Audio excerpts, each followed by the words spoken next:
ग्रहों की चाल को कौन समझ सकता है। भला अखिल ब्रह्मांड में सब कुछ ग्रहों की चाल पर निर्भर है। बुध एवं बृहस्पति इन दोनों ग्रहों की शुभ दशा में कालिंदी का जन्म हुआ था।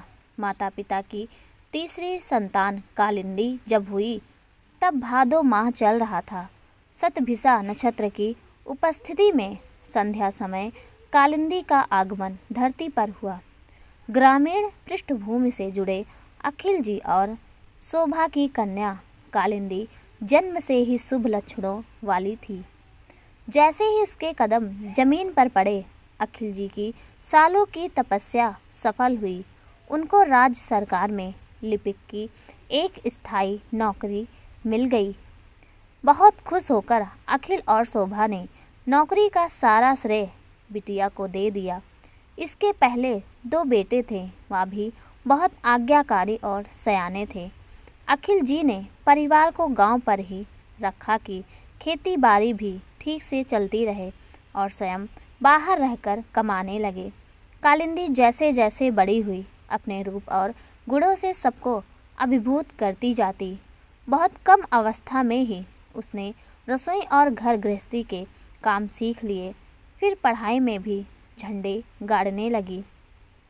12वीं की पढ़ाई तक आते आते कालिंदी ने गांव के सब बच्चों महिलाओं को बटोर कर पढ़ाना लिखाना और उन्हें कलात्मक बारीकियों को भी सिखाना शुरू कर दिया। उसने सिलाई कढ़ाई बुनाई से साल स्वेटर बिछौने कपड़े सब कुछ स्वतः सहज बनाना सीख लिया और गांव में दूसरी औरतों को भी सिखाने लगी। स्नातक की पढ़ाई खत्म करते करते कालिंदी घर से ही अच्छा खासा प्रशिक्षण संस्थान चलाने लगी थी।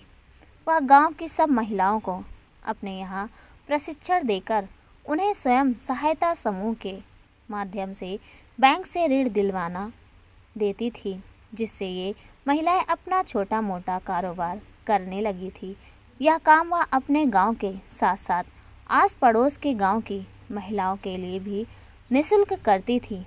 डलिया बनाना, दरी बुनना, लकड़ी के खिलौने बनाना, कपड़ों पर कढ़ाई करना इत्यादि काम ग्रामीण औरतें अपने गुण के मुताबिक बना करके शहर के बाजारों में पहुंचा देती थी और इसमें लगने वाले सामान और यंत्रों के लिए पैसा उन्हें बैंक से कालिंदी दिलवा देती थी।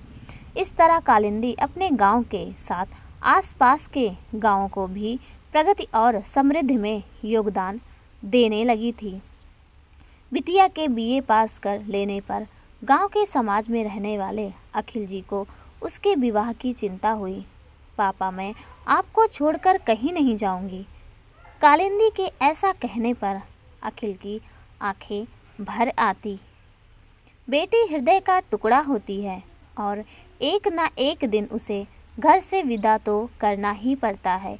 ये सोचकर अखिल जी ने रिश्ता तलाशना शुरू किया।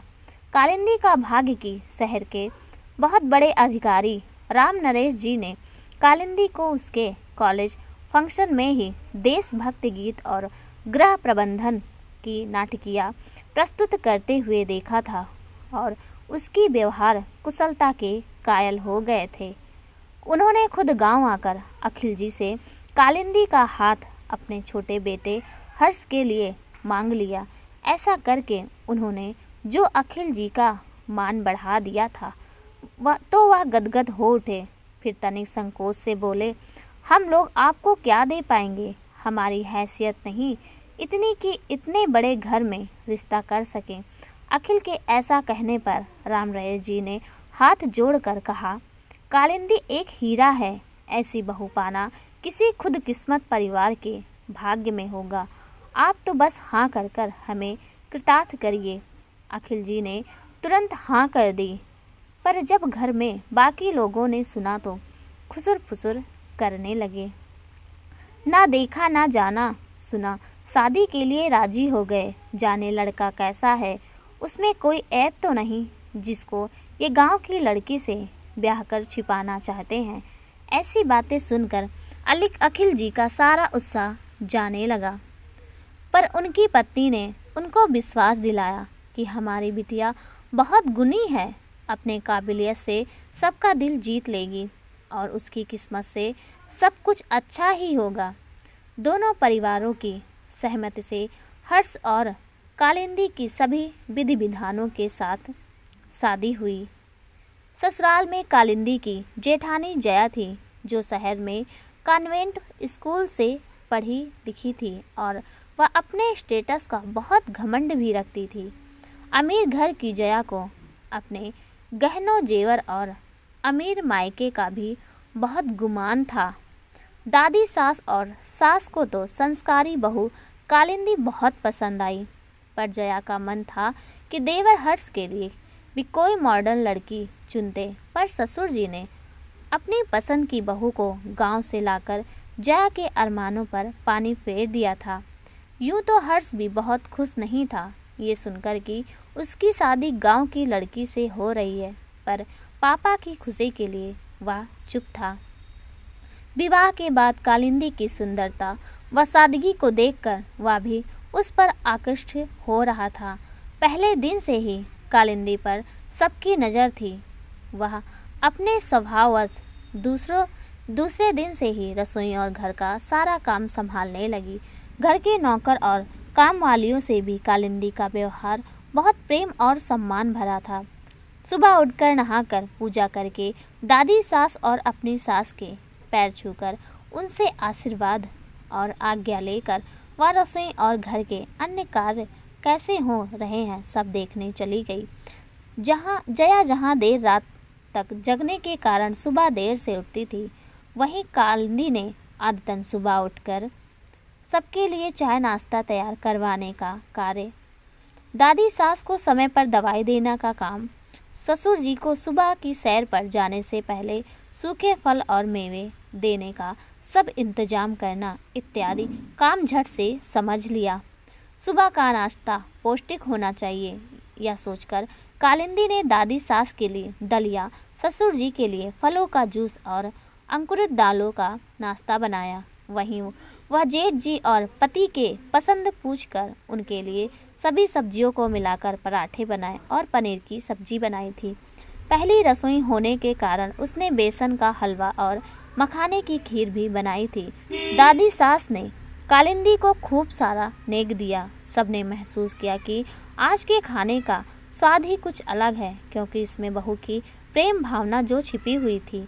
सास और दादी सास दोनों नई बहू की बलाएं उतार रही थी। ये सब देखकर जया का मन और खराब हो गया। जिस बात का उसे डर था आखिर वही हुआ था। वह रसोई में झांकने तक नहीं जाती थी, कुछ बनाना भी नहीं आता था। गांव की लड़की कालिंदी तो रसोई में प्रवीण थी, इसलिए जया समझ गई कि कालिंदी अपने हाथ के जादू से सबको अपने वश में करने वाली है। जया नुक्स के कारण बात बात पर देवरानी को नीचा दिखाने की कोशिश करने लगी। कभी उसकी सस्ती साड़ियों पर फप्तियाँ करती तो कभी उसके मामूली गहनों पर। और एक दिन तो कालिंदी को नीचा दिखाने के लिए उसने उसके बनाए सब्जी में चुपके से जाकर खूब सारा नमक डाल दिया। जब भोजन करने बैठे सासू माँ और ससुर जी दोनों हल्का नमक का भोजन करते थे। सब्जी का निवाला मुंह में डालते ही दोनों थू थू करने लगे। सब्जी में इतना नमक है, हमसे नहीं खाई जाएगी सब्जी। संकोच से सब जब सासू माँ ने कहा तो कालिंदी आंसू का घूंट पीकर रह गई, क्योंकि जानती थी कि उसने नमक ज़्यादा डाला ही नहीं था। रामनारायण जी भी हैरान थे, क्योंकि 3-4 दिन से कालिंदी के हाथ का बना भोजन सबने चखा था। तभी जया ने व्यंग करके कहा, जब खाना बनाने के लिए घर में नौकर लगे हैं तो तुम अपनी वाहवाही के चक्कर में हमें भूखा क्यों मारने पर तुली हो। सुनकर कालिंदी असहज सी हो उठी। वहीं खाने की मेज पर बैठी जया मंद मंद मुस्कुरा उठी। सासू माँ ने तुरंत नोटिस किया और जया से पूछा, प्यार से पूछा, बहू तुमने अपनी थाली में बस दाल ली है, सब्जी क्यों नहीं ली। जया सकपका सी गई, हड़बड़ी में बोली, माँ जी नमक ज़्यादा था ना, इसलिए नहीं ली। सास ने रहस्य से मुस्कुरा कर पूछा, तुमने खाने से पहले ही जान लिया कि नमक ज़्यादा है। जया समझ गई कि उसकी कारगुजारी पकड़ी गई, पर बात आगे ना बढ़े इसलिए सभी चुप रह गए। उस दिन कालिंदी को अपने भाग्य और किस्मत पर बहुत रोना आया। कालिंदी अपने स्वभाव अनुसार पूरी शिद्दत से घर में सबकी सेवा और ससुराल में लगी रहती थी, पर उससे कब और कहाँ छोटी मोटी चूक हो जाती समझ ही नहीं पा रही थी। पर नमक वाले वाकये से उसे जेठानी के स्वभाव का पता चल गया तो वह सावधान हो गई। अब वह भोजन परोसने से पहले भी एक बार भोजन में नमक और मसाला कैसा है चख कर देख लेती थी। हर्ष और कालिंदी की शादी सादे समारोह में हुई थी। राम नरेश जी चाहते थे कि बहू के पिता व उनके परिवार पर खर्च का ज़्यादा बोझ नहीं आए, इसलिए गिने चुने रिश्तेदारों को ही बेटे की शादी में बुलाया था। उनका इरादा बाद में अच्छे से रिसेप्शन समारोह करने का था, इसलिए एक सप्ताह बाद राम नरेश जी ने बहू के आगमन पर एक भव्य आयोजन रखा, जिसमें बड़े बड़े अधिकारियों को भी बुलवाया दिया था। जया ने इस आयोजन में फिर से कालिंदी की बेइज्जती करने की योजना बनाई। उसने अपनी हाई फाई स्टेटस वाली सभी सखियों को भी बुलाया, वो भी इस ताकीद के साथ कि एक से एक कपड़े और गहने पहनकर आना तुम सब। खुद जया खूब सारे गहने और भारी गहनों से लंदफंद तैयार हुई थी। उसको देखकर एक बार की सबकी आंखें चौंधा जाती। इधर जब कालिंदी तैयार होने जा रही थी तो सासू माँ ने उसके कमरे में आकर उसे कुछ समारोह लायक साड़ियाँ और गहने दिए और उन्हें पहनकर तैयार होने को कहा। कालिंदी ने सासू माँ की आज्ञा के मुताबिक दी हुई सब साड़ियों में से एक पीली रंग की हल्की सी सिल्क की साड़ी चुनी। साड़ी के मुताबिक ही थोड़ा वजन में हल्का हार उठाकर पहन लिया, साथ में मंगलसूत्र पहनकर और थोड़ा सा श्रृंगार करके बालों की लंबी चोटी गूंथकर झट से तैयार हो गई। सादगी में माँ सरस्वती के समान दमकता उसका रूप बहुत सुंदर लग रहा था। हर्ष ने उसे देखा तो अपलक निहारता ही रह गया। हर्ष और कालिंदी की जोड़ी बहुत ही सुंदर लग रही थी, पर जया कालिंदी की किरकिरी करने के लिए दुल्हन से भी ज़्यादा सज धज कर आई। वह जानबूझकर अपनी सहेलियों के संग जाकर उसके आसपास खड़ी हो जाती। फोटोग्राफर भी उन लोगों का श्रृंगार और पहनावा देखकर चकमक हो जाता, उन लोगों की तस्वीरें खींचने लगता। जया व उसकी सहेलियों ने नौलखा हीरो का हार पहना था। जया के इशारे पर उसकी वहाँ बैठी सहेली कालिंदी को लगभग सुनाते हुए बोली, किसी ने देखा भी है ऐसा हार, ऐसी महंगी साड़ी? दूसरी सहेली बोली, अरे गांव में कुएं से पानी भरने से फुर्सत मिले तब ना। कालिंदी का नसीब तो बहुत अच्छा था, पर हर्ष की किस्मत खराब निकली। हंसी उड़ाती हुई जया की सहेली की बात हर्ष ने सुना तो उसे बहुत क्रोध आया। उसने धीरे से कालिंदी का हाथ अपने हाथ में ले लिया, मानो जताना चाहता हो कि इनकी बातों का असर मेरे ऊपर जरा सा भी नहीं है। तुम मुझे बहुत पसंद हो। कालिंदी को पति का यूं साथ देना बहुत भाया। इसके पहले कि जया के इशारे पर उसकी सहेलियां और कुछ फप्तियां कसती, तभी वहां पर जिला अधिकारी के साथ प्रदेश समाज कल्याण अधिकारी भी आ गए। सभी कैमरे वाले उन्हें देखकर फोटो लेने लगे। राम नरेश जी ने आगे बढ़कर गर्म सोजी के साथ उनका स्वागत किया और नवविवाहित बेटे बहू से मिलवाया। जिला अधिकारी ने कालिंदी को तुरंत पहचान लिया। दरअसल कालिंदी गांव की महिलाओं के लिए स्वयं सहायता समूह और उनके लघु उद्योगों के संबंध में पढ़ी लिखी होने के कारण जिला अधिकारी कार्यालय में समूह की महिलाओं की तरफ से उनकी बात रखने के लिए अक्सर जाती थी। जिला अधिकारी जी कालिंदी की इतना कम उम्र में मेहनत, लगन और निस्वार्थ सेवा भाव देखकर बहुत प्रसन्न होते थे। उन्होंने हंसते हुए कालिंदी को आशीर्वाद देकर राम नरेश जी से कहा, आपने तो कालिंदी के रूप में हीरा चुन लिया है।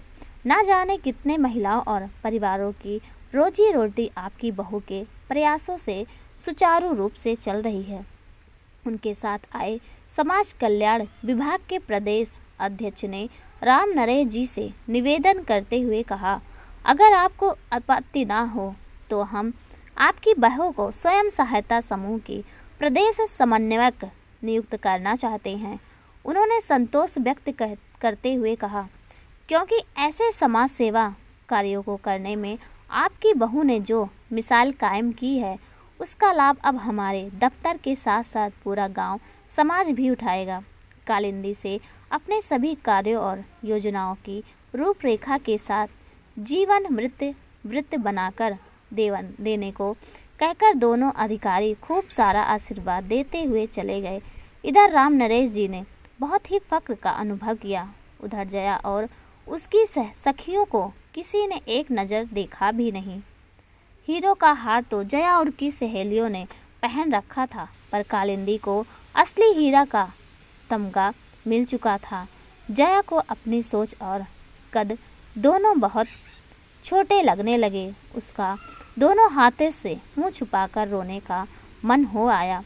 वह कालिंदी से नज़र नहीं मिला पा रही थी। कालिंदी ने गांव की लड़कियों के प्रति न केवल उसकी सोच बदल दी थी, वरन अपने लिए अपनी जेठानी के दिल में भी सम्मान जगा दिया था।